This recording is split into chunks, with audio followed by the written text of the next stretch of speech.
I thank my predecessors of both parties for their presence here today. I thank them from the bottom of my heart. And I know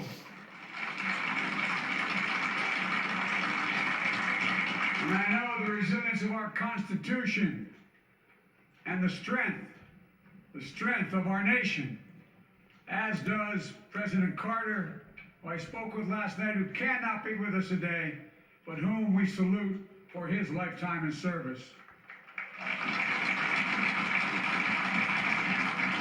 I've just taken the sacred oath each of those patriots have taken. The oath first sworn by George Washington. But the American story depends not on any one of us, not on some of us, but on all of us, on we the people who seek a more perfect union. This is a great nation. We are good people. And over the centuries, through storm and strife, in peace and in war, we've come so far, but we still have far to go. We'll press forward with speed and urgency, for we have much to do in this winter of peril and significant possibilities. Much to repair, much to restore, much to heal, much to build, and much to gain. Few people in our nation's history have been more challenged or found a time more challenging or difficult than the time we're in now.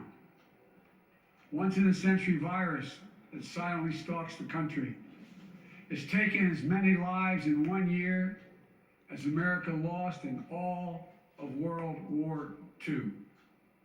Millions of jobs have been lost. Hundreds of thousands of businesses closed.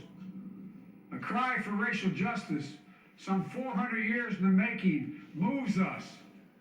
The dream of justice for all will be deferred no longer.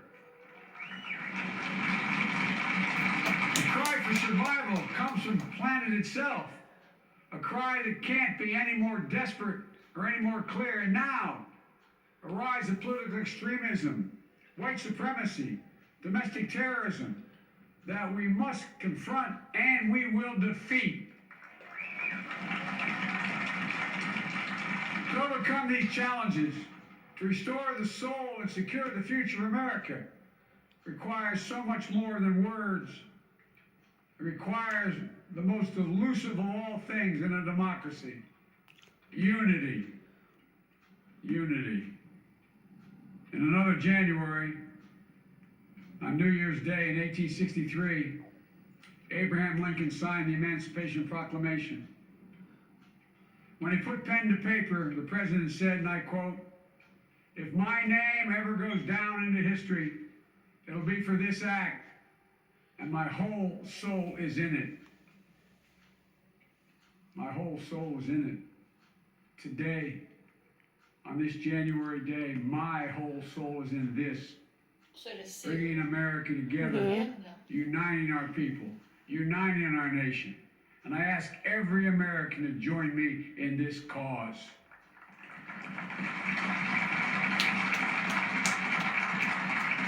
Uniting to fight the foes we face: anger, resentment and hatred, extremism, lawlessness, violence, disease, joblessness, and hopelessness. With unity, we can do great things, important things.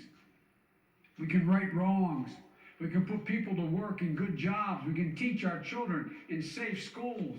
We can overcome the deadly virus. We can reward work and rebuild the middle class and make healthcare secure for all. We can deliver racial justice, and we can make America once again the leading force for good in the world. I know speaking of unity can sound to some like a foolish fantasy these days. I know the forces that divide us are deep and they are real. But I also know they are not new. Our history has been a constant struggle between the American ideal that we're all are created equal and the harsh, ugly reality that racism, nativism, fear, demonization, have long torn us apart. The battle is perennial, and victory is never assured. Through Civil War, the Great Depression, World War, 9/11, through struggle, sacrifice, and setbacks, our better angels have always prevailed. In each of these moments, enough of us have come together to carry all of us forward. And we can do that now. History, faith, and reason show the way of unity. We can see each other not as adversaries, but as neighbors. We can treat each other with dignity and respect. We can join forces, stop the shouting, and lower the temperature. For without unity, there is no peace, only bitterness and fury. No progress, only exhausting outrage. No nation, only a state of chaos. This is our historic moment of crisis and challenge. And unity is the path forward. And we must meet this moment as the United States of America. If we do that, I guarantee you we will not fail. We have never, ever, ever, ever failed in America. We've acted together. And so today, at this time, in this place, let's start afresh. All of us. Let's begin to listen to one another again. Hear one another. See one another. Show respect to one another. Politics doesn't have to be a raging fire, destroying everything in its path. Every disagreement doesn't have to be a cause for total war. And we must reject the culture in which facts themselves are manipulated and even manufactured.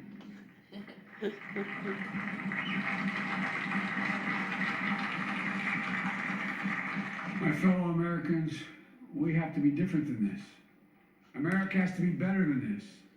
And I believe America is so much better than this. Just look around. Here we stand in the shadow of the Capitol Dome, as was mentioned earlier, completed amid the Civil War, when the Union itself was literally hanging in the balance. Yet we endured. We prevailed. Here we stand, looking out on the great mall where Dr. King spoke of his dream. Here we stand where 108 years ago, at another inaugural, thousands of protesters tried to block brave women marching for the right to vote. And today, we mark the swearing in of the first woman in American history elected to national office, Vice President Kamala Harris. Don't tell me things can't change. Yo. Here we stand, across the Potomac from Arlington Cemetery, where heroes who gave the last full measure of devotion rest in eternal peace. And here we stand, just days after a riotous mob thought they could use violence to silence the will of the people, to stop the work of our democracy, to drive us from this sacred ground. It did not happen. It will never happen. Not today, not tomorrow, not ever. Not ever.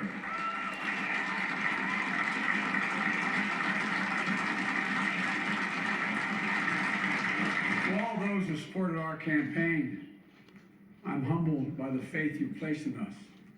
To all those who did not support us, let me say this. Hear me out as we move forward. Take a measure of me and my heart. If you still disagree, so be it. That's democracy. That's America. The right to dissent peaceably within the guardrails of our republic is perhaps this nation's greatest strength. Yet hear me clearly. Disagreement must not lead to disunion. And I pledge this to you. I will be a president for all Americans. All Americans. And I promise you, I will fight as hard for those who did not support me as for those who did.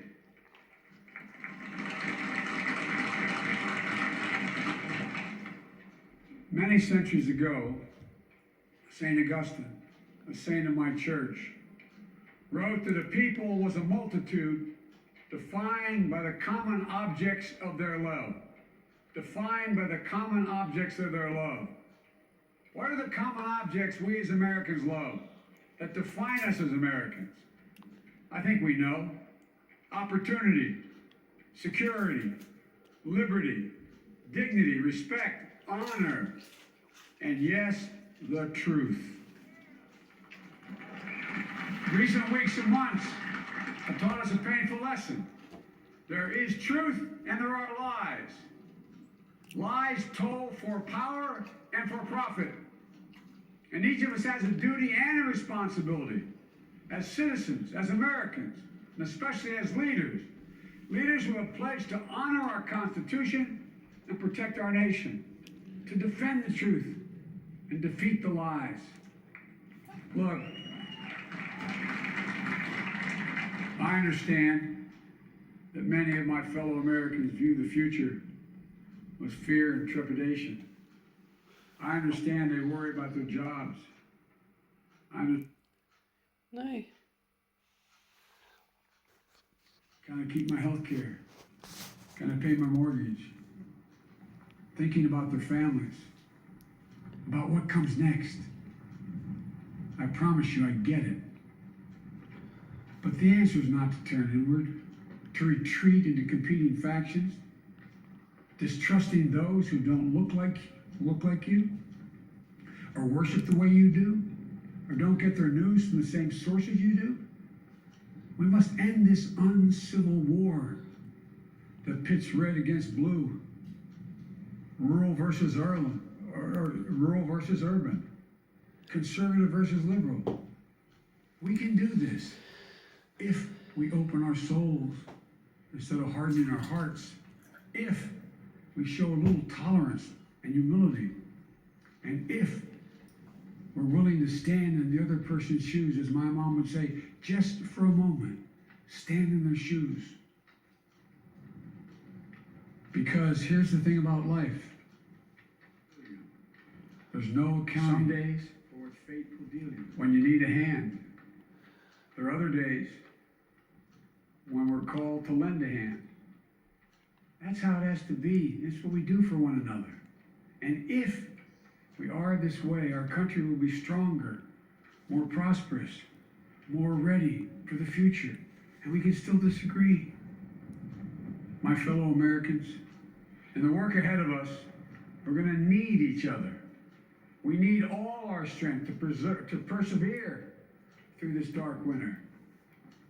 We're entering what may be the toughest and deadliest period of the virus. We must set aside politics and finally face this pandemic as one nation. One nation. And I promise you this, as the Bible says, weeping may endure for a night, but joy cometh in the morning. We will get through this together. Together. Look, folks, all my colleagues I serve with in the House and the Senate up here, we all understand the world is watching all of us today. So here's my message to those beyond our borders. America has been tested, and we've come out stronger for it.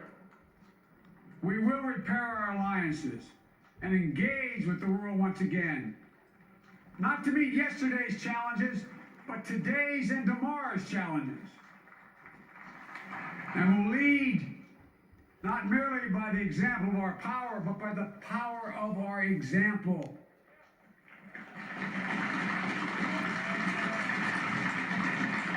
We'll be a strong and trusted partner for peace, progress, and security. Look, you all know we've been through so much in this nation. And my first act as president, I'd like to ask you to join me in a moment of silent prayer. Remember all those who we lost this past year to the pandemic. Those 400,000 fellow Americans, moms, dads, husbands, wives, sons, daughters, friends, neighbors, and co-workers. We'll honor them for becoming the people and the nation we know we can and should be. So I ask you, let's say a silent prayer for those who've lost their lives and those left behind, and for our country.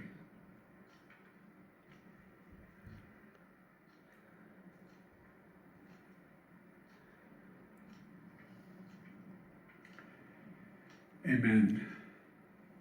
Folks, this is a time of testing. We face an attack on our democracy and on truth, a raging virus, growing inequity, the sting of systemic racism, a climate in crisis, America's role in the world. Any one of these would be enough to challenge us in profound ways. But the fact is, we face them all at once, presenting this nation with one of the gravest responsibilities we've had. Now we're going to be tested. Are we going to step up, all of us?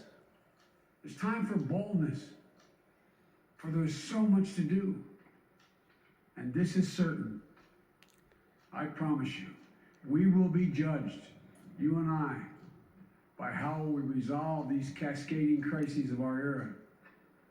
We will rise to the occasion is the question. Will we master this rare and difficult hour? Will we meet our obligations and pass along a new and better world to our children? I believe we must. I'm sure you do as well. I believe we will. And when we do, we'll write the next great chapter in the history of the United States of America, the American story. A story that might sound something like a song that means a lot to me. It's called American Anthem. There's one verse that stands out, at least for me, and it goes like this. The work and prayers of century have brought us to this day. What shall be our legacy? What will our children say? Let me know in my heart when my days are through. America, America, I gave my best to you. Let's us add our own work and prayers to the unfolding story of our great nation. If we do this, then when our days are through, our children and our children's children will say of us, they gave their best, they did their duty, they healed a broken land. My fellow Americans, I'd close the day where I began, with the sacred oath. Before God and all of you, I give you my word. I will always level with you. I will defend the Constitution. I'll defend our democracy. I'll defend America. And I'll give all of you, keep everything I do in your service, thinking not of power, but of possibilities, not of personal interest, but the public good. And together, we shall write an American story of hope, not fear, of unity, not division, of light, not darkness, a story of decency and dignity, love and healing, greatness and goodness. May this be the story that guides us, the story that inspires us, and the story that tells ages yet to come that we answered the call of history. We met the moment. Democracy and hope, truth and justice did not die in our watch but thrived. That America secured liberty at home and stood once again as a beacon to the world. That is what we owe our forebears, one another, and generation to follow. So, with purpose and resolve, we turn to those tasks of our time, sustained by faith, driven by conviction, and devoted to one another and the country we love with all our hearts. May God bless America, and may God protect our troops. Thank you, America.